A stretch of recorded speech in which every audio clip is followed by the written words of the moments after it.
What we are doing today is a trip down memory lane, reconstructing all of the most powerful and strongest and meta specs we have gotten in Mythic Plus in practically the last half decade, last 3 expansions. Now, this is a relevant exercise for, you should say, 3 reasons. Number 1, you get to complain and bitch about all of the most OP and Blizz favored specs that have been historically made meta way more than others. Number 2, you might get to surprisingly be corrected about your bias. Perhaps you are totally certain and convinced that a certain spec, say, Holy Paladin or BM Hunter, have been meta all the time and Blizzard makes them always good, only to then realize after being done with this video that they weren't nearly as strong as you might have remembered. And number 3, because it's a good exercise as we get closer to the release of The War Within, as we get more excited in talking about who looks like to be the meta choice, the meta picks for the next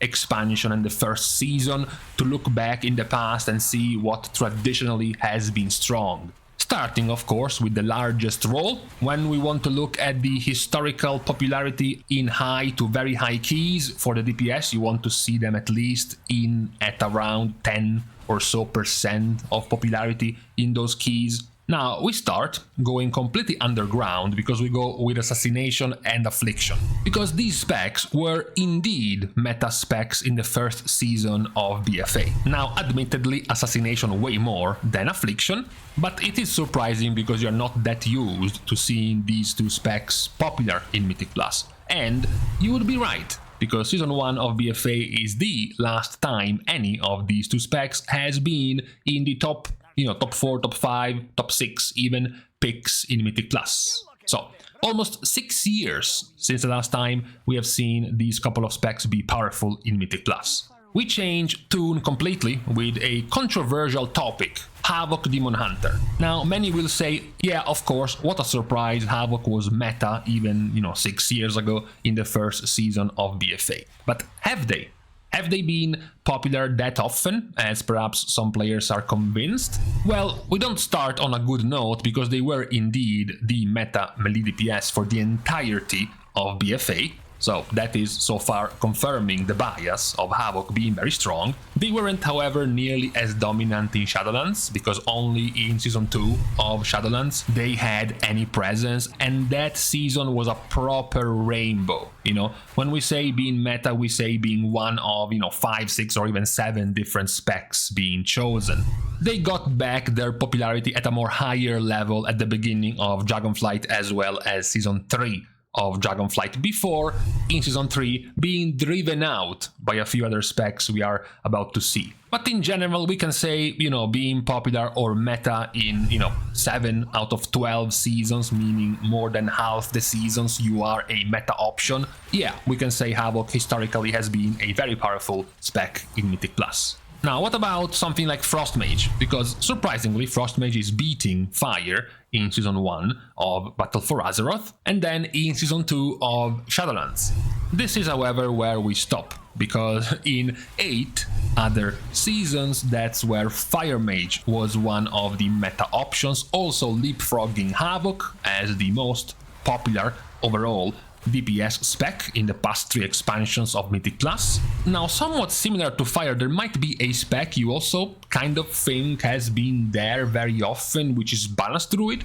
Now, it was definitely true in BFA. They were, for most of the expansion, one of the meta options as a DPS, but this kept going further and further down the deeper we went in the expansions, because for Shadowlands it only lasted half an expansion, as long as their Ventir burst cooldown was actually a thing, they were powerful, and then they sort of fizzled out. And then in Dragonflight their power state was only for 1 season. Talking about another spec traditionally considered very popular was BM Hunter.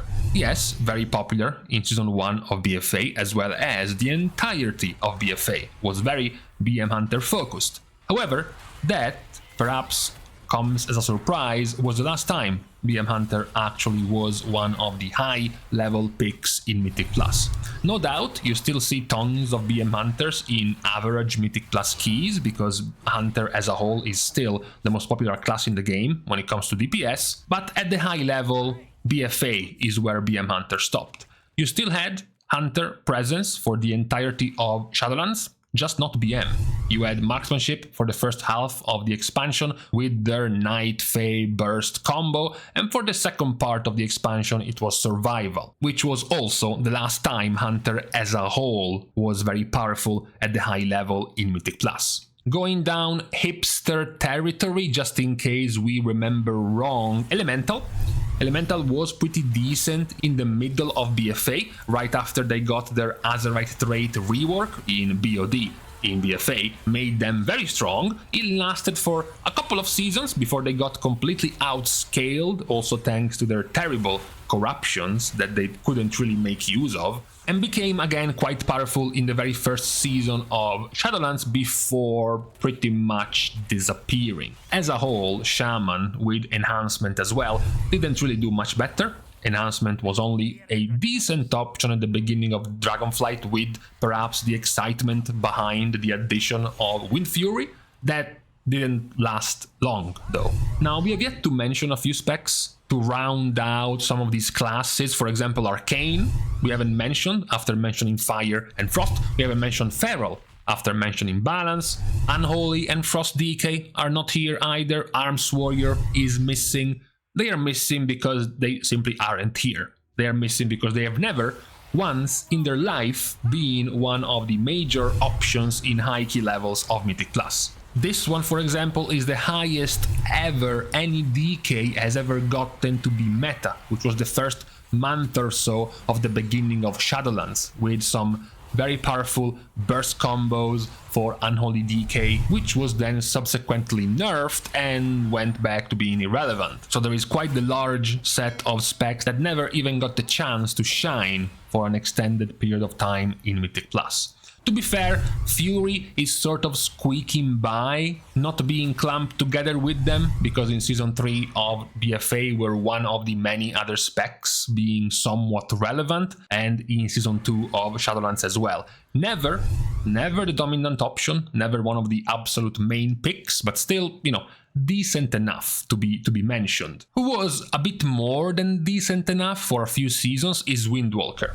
Windwalker did have the stigma of being a meme spec for quite a long time for the entirety of BFA. For starters, they did though much better in Shadowlands after a series of buffs and helping their terrible scaling through some very powerful conduits, very powerful scaling conduits. They were pretty strong in the middle for the biggest part of Shadowlands, and even some hopium about being good in Dragonflight was injected in them in the first season of the expansion, but that didn't last long. Now, to those with a short memory, currently complaining or previously complaining about the power of Ret Paladin, or Ret Paladin being everywhere after the beginning of Season 3, where they have been powerful, even now in Season 4, while not being one of the main picks in high keys, they are still quite good. These, however, are the only times Ret Paladin has amounted to anything in Mythic Plus. They have never traditionally been a very powerful pick in this game mode. Definitely the rework, definitely giving them a combat res are some of the things that might have helped making them more relevant. Another Mandela effect perhaps might be about Shadow Priest, because in recent times many players have been complaining about the power of Shadow Priest, even just the power of what they bring, less so about their DPS, Sometimes it's Power Infusion, sometimes it was Mind Soothe, sometimes it was Mass Dispel. Well, this has only really been a problem in Dragonflight. Shadow Priest has, for a long time, been an absolute meme of a spec with way too long of a ramp time and not enough burst damage to just make it in Mythic Plus. Even when they had some good spells in raid damage, in Mythic Plus they were never quite the option before Dragonflight. Now, who has been the option for the entirety of Dragonflight ever since their existence is this wretched abomination known as Augmentation.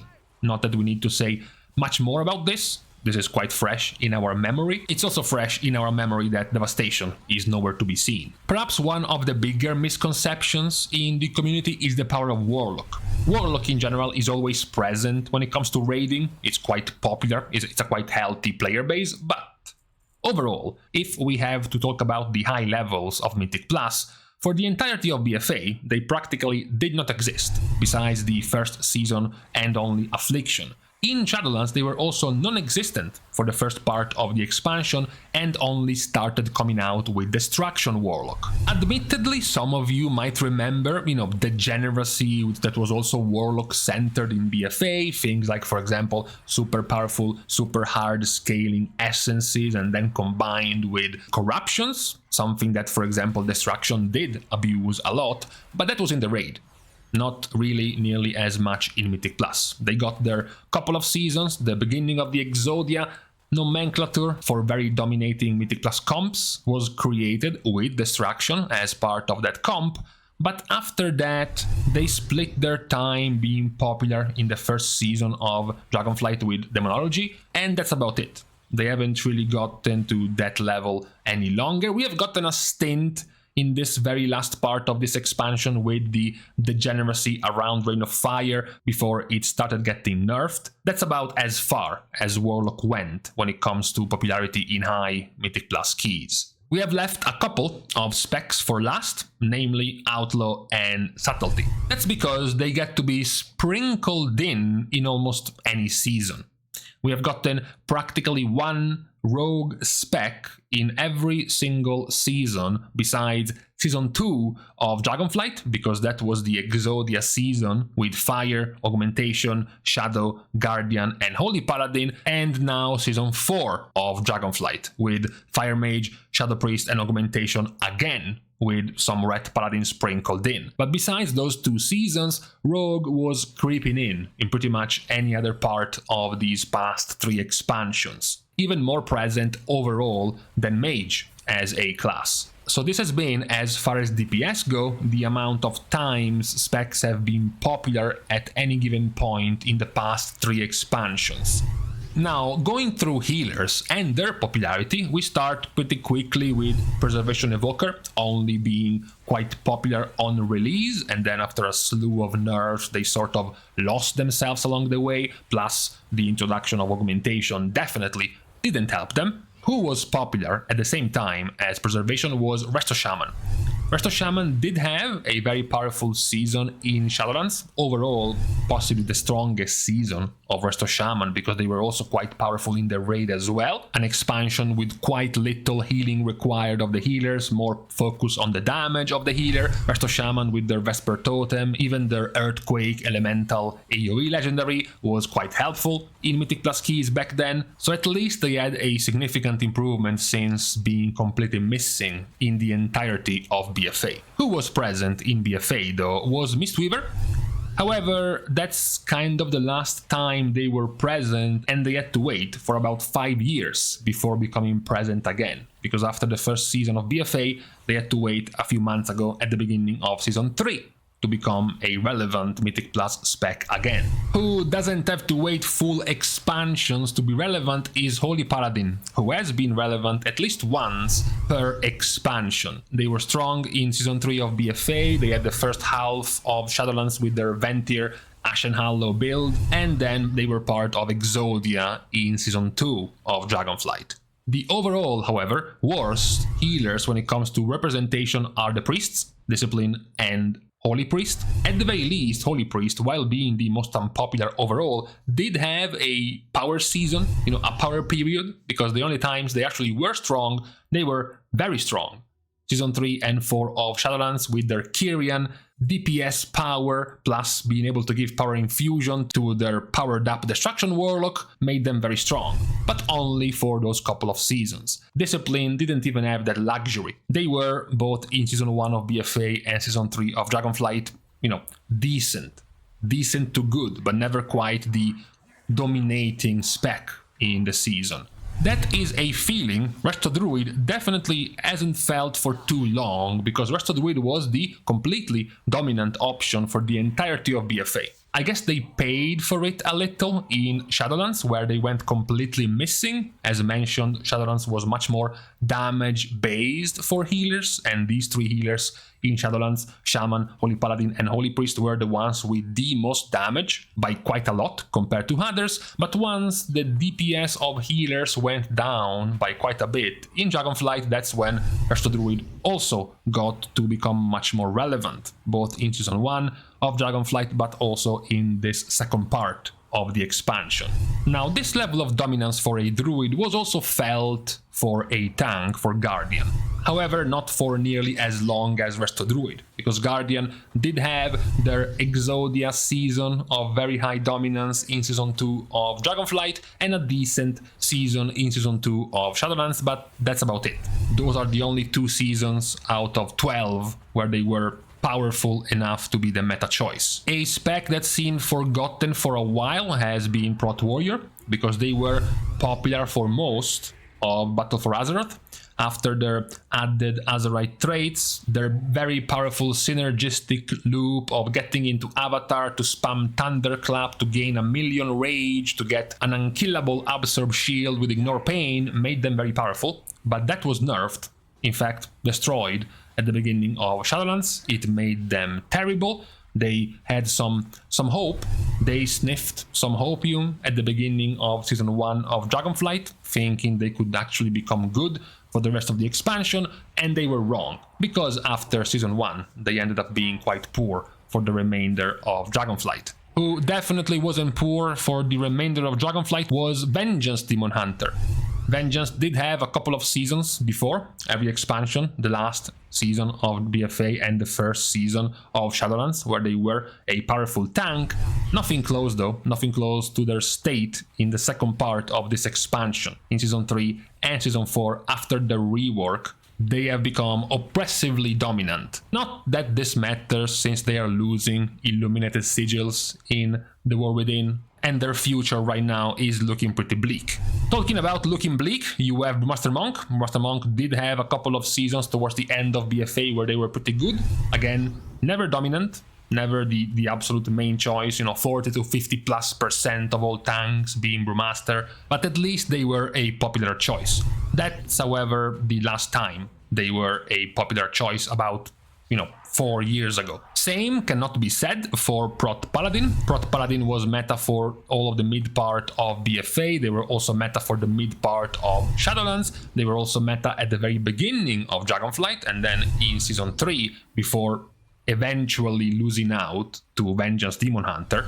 Despite Paladin showing up as the most popular tank overall, they had the unique feat of never quite being the most popular or the very dominant tank.